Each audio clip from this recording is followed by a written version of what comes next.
जगन्नाथ मंदिर का रहस्य नहीं सुलझा पाया कोई। जहां पकने वाले प्रसाद में कभी नहीं आती कोई कमी, समुद्र के किनारे होकर भी नहीं सुनाई देती लहरों की आवाज, हवा की उल्टी दिशा में बहता है जिसका झंडा, जिसे कहते हैं धरती का वैकुंठ।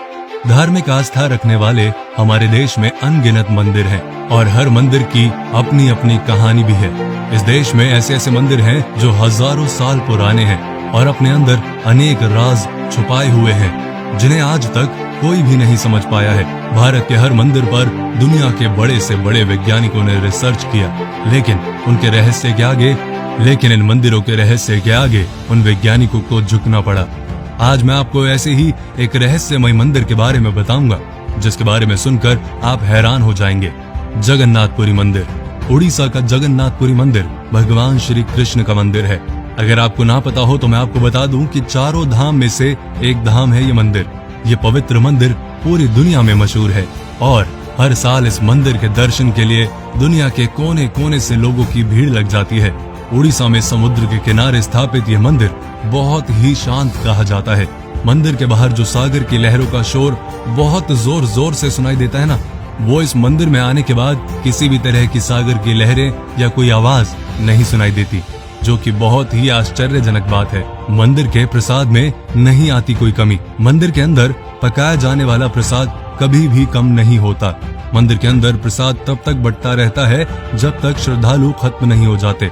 यहाँ डेली हजारों और लाखों की संख्या में श्रद्धालु आते हैं जिनके लिए डेली लंगर लगाया जाता है। इस लंगर में भी कभी कोई कमी नहीं आती, जिसका कारण है इस मंदिर की रसोई में छिपा रहस्य।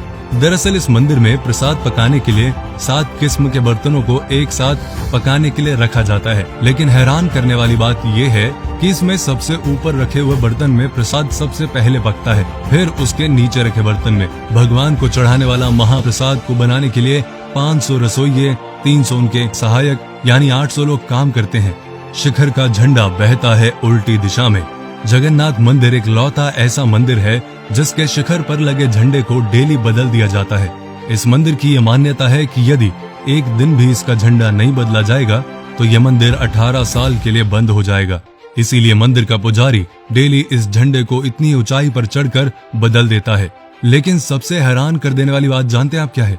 कि यह झंडा हमेशा आने वाली हवा के विपरीत दिशा में बहता है, जिसका रहस्य आज तक किसी को नहीं पता लग पाया। शिखर पर लगे झंडे के साथ एक सुदर्शन चक्र लगाया गया है, जिसे हर दिशा से देखने पर उसका मुंह आपको आपकी तरफ ही दिखाई देगा। इस मंदिर की एक और बात हैरान करने वाली है कि इस मंदिर की इमारत की कोई छाया नहीं है।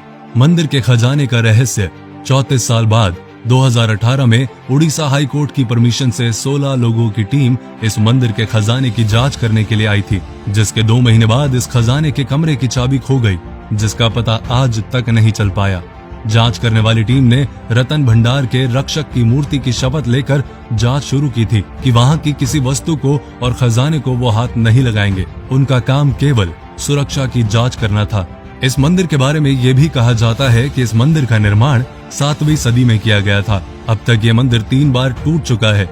1174 ईस्वी में इस मंदिर को दोबारा अनंग भीमदेव ने बनाया था।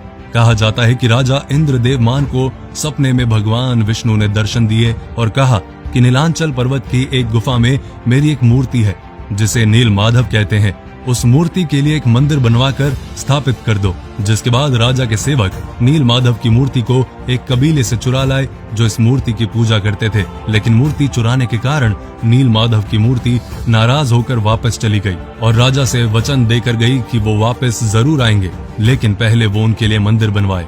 राजा ने मंदिर बनाया और भगवान विष्णु से आने की विनती की।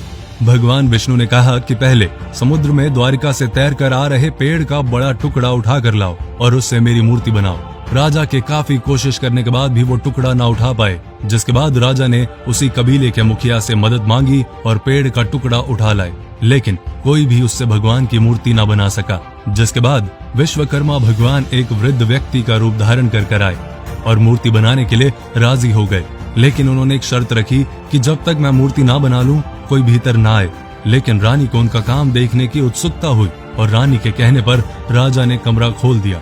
जैसे ही कमरा खुला तो वृद्ध व्यक्ति वहां से गायब हो गया और कमरे में 3 अधूरी मूर्तियां पड़ी थी, जिसे राजा ने भगवान की इच्छा मानकर ऐसे ही मंदिर में स्थापित कर दिया और आज तक उनकी अधूरी मूर्तियों की ही पूजा होती है। पुराणों के अनुसार इस मंदिर को धरती का वैकुंठ कहा जाता है। तो अगर आप भी इस मंदिर में गए हैं तो अपने एक्सपीरियंस कमेंट में जरूर शेयर करें, और अगर आप नहीं गए तो जैसे ही मौका लगे वैसे ही इस मंदिर के दर्शन करके आइए।